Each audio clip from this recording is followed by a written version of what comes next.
As said, I was here last week, and today is my second presentation. I'll talk a little bit about the regional center, the FCWC. But before I do that, I would like to remind us of some information about the FCWC. I believe my colleague Hannah, that's present here during her presentation, she took time to talk about the FCWC. So, in three words, the FCWC has six member states and was established in 2007. We have the countries there, Togo, Benin, Nigeria, Ghana, and Cote d'Ivoire. So the FCWC, it's in Ghana here, Tema to be precise. Then the FCWC has three organs, which include the Conference of Ministers, where the six ministers of fisheries comes together to adopt recommendation that will be formulated by the advisory and coordinating committee of the FCWC. Then this formulation becomes a working document for the secretariat where I'm coming from.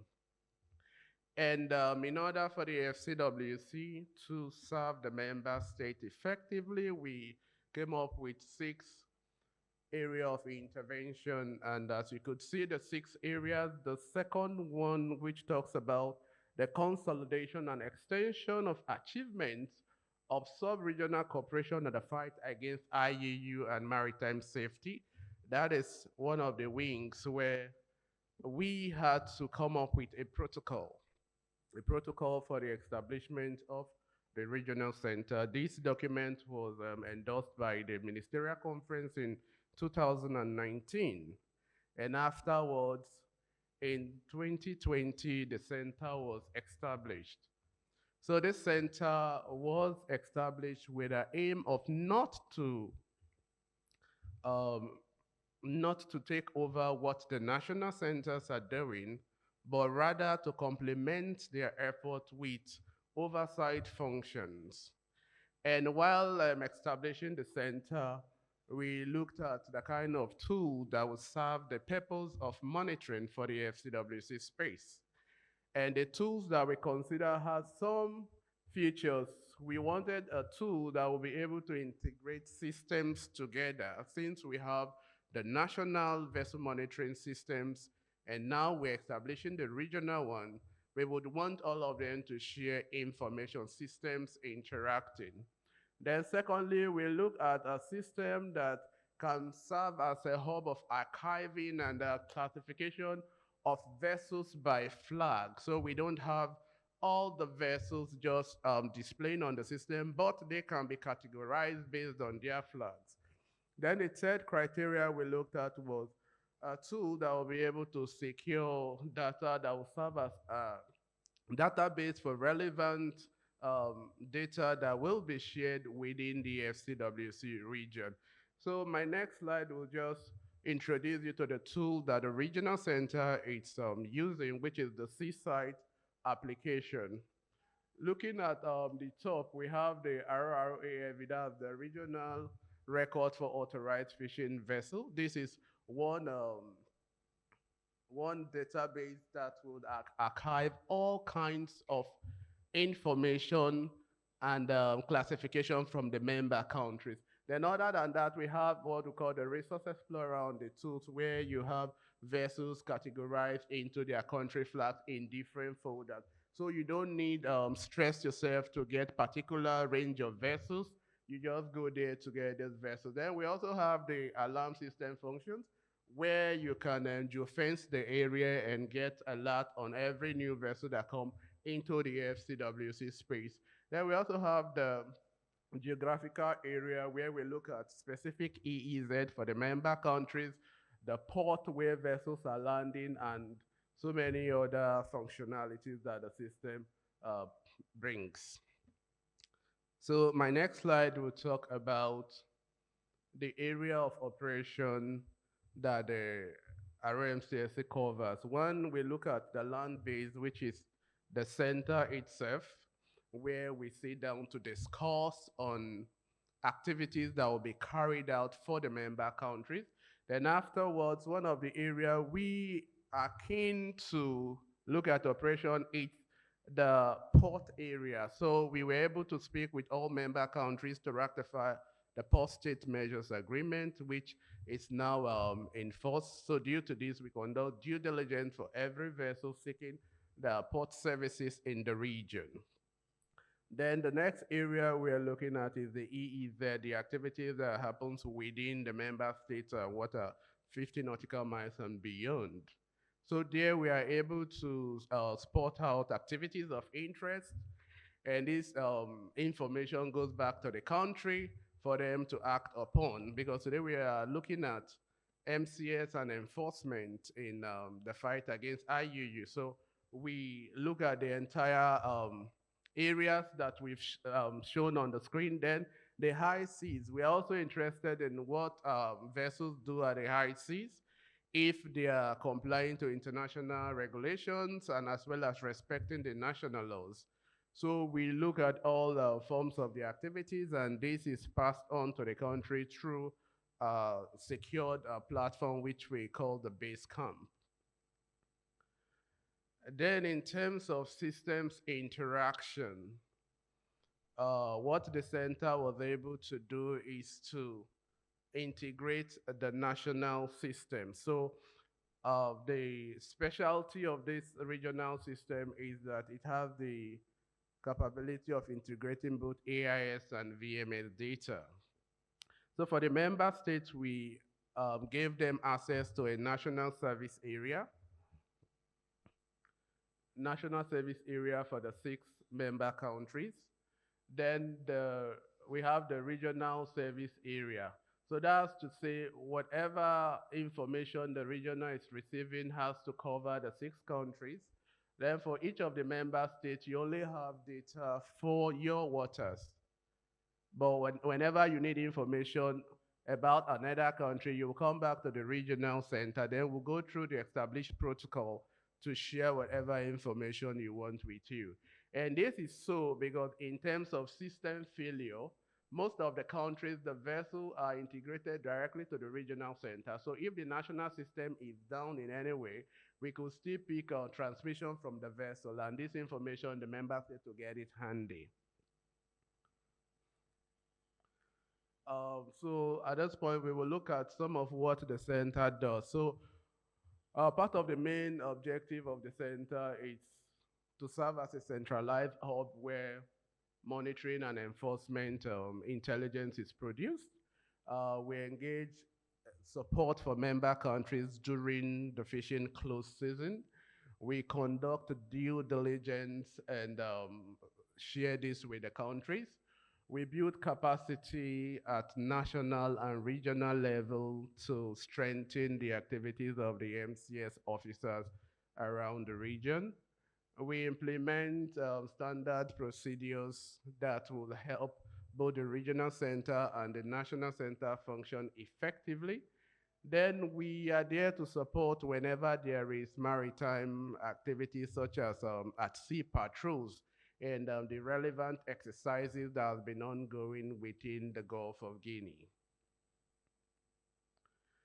So this is just a picture of fishing activities within the Gulf of Guinea. So on a daily basis, the regional center would monitor these trends of fishing activities to see where the trawling event takes place, which is sometimes very close to the shoreline. Like in Nigeria, you could see the concentration around the belt. Then you can see other vessels that are licensed in the region fishing around the international waters as well. So we maintain these and cross-reference it with the database held at the FCWC to see if maybe there is a new encroachment for fishing activities and if there is migration from one water to the other without authorization to do so. So with this, we are able to put together some form of intelligence, and this intelligence goes back to the entire member countries. Then for analysis, our coverage area is just like 300 nautical miles away from shorelines. So we try to concentrate more on the activities or transmission within the Gulf of Guinea. So with this, we are able to get transmission from all kinds of vessels that are transmitting with AIS or VMS.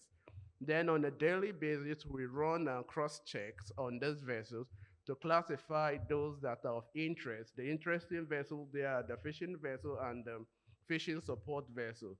So on a daily basis, we do a count and we pick out the necessary vessels. Then these vessels are being worked upon by the regional center for any potential intelligence that will be disseminated back to the countries. Then what the center does continue, we provide some sort of technical support to the member countries. As I've been mentioning earlier, we provide analytical support in terms of transmission within the FCWC space. And this support comes in two ways. Either the member state are asking the FCWC to carry out analysis on specific requests, or proactively the center can identify some activities of interest, maybe far away from the region, and we are seeing that the ETA is pointing towards one of the member state ports. So we start working on the vessel and share this information with the state to discuss with other relevant agency that there's a potential vessel coming into your water. Then the second is we channel and coordinate support from external partners.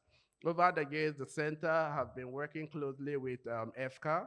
The center has been working closely with TMT. So whenever there are programs or maritime activities, we are able to coordinate those technical partners for the member countries. Then technical support may include like vessels that are requesting authorization to fish within the region, or vessels that wants to come and pick one of the flags of the member countries within the FCWC space. So also we try as much as we can to have an ad hoc section where we interchange relationship with the member countries and support the entire patrols that take place within the FCWC space to ensure member states are able to enforce their laws on IUU fishing. So the center also support capacity building for FMC personnel. When Dr. Ife was speaking today, she mentioned a lot of tools that are in the region, some are the Sea Vision, the Yaris, and co. It is very important, and again, we cannot replace technology because right now we don't also have satellites that are up there to provide these data. All the different tools we've been mentioning, without the AIS data and VMS data, they are just like the handset without a chip. So we should think towards that direction to get our own raw data from the satellite. If not, the same story will be the order of the day.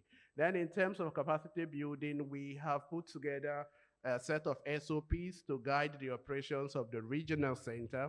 And this SOP, we use it on a daily basis to checkmate the activities that the center is doing. And we try to replicate this to the member state by sharing the same methodology for them to carry out their daily operations.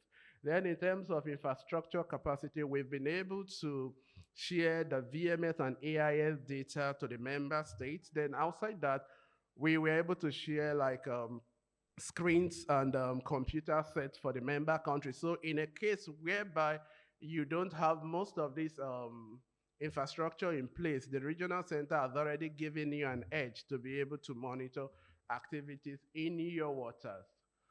So still that we tried as much as we can to share the relevant enforcement information to the state to carry out their activities, and we facilitate access to intel from external partners. For one of the cases, we have been in talk with Chrismal. My colleague from Chrismal was here this morning. We share intelligence, and this we bring back to the member states. Then also we produce intelligence both at demand and at proactive level. I've emphasized on this over and over.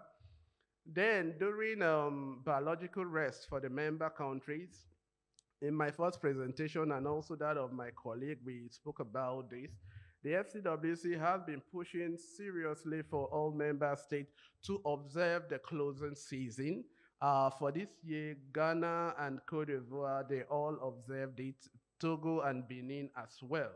Now we are working actively for Nigeria and Liberia to also join. So during the close season, there are a couple of activities the center carry out. One of them is to monitor all transmission and all vessels that are active in each of the waters. The tuna vessels have their moratorium in the period of January thereabout. But for the close season, we picked the month of July and August for industrial vessels. So in that period, we don't want a trawling event taking place within the region.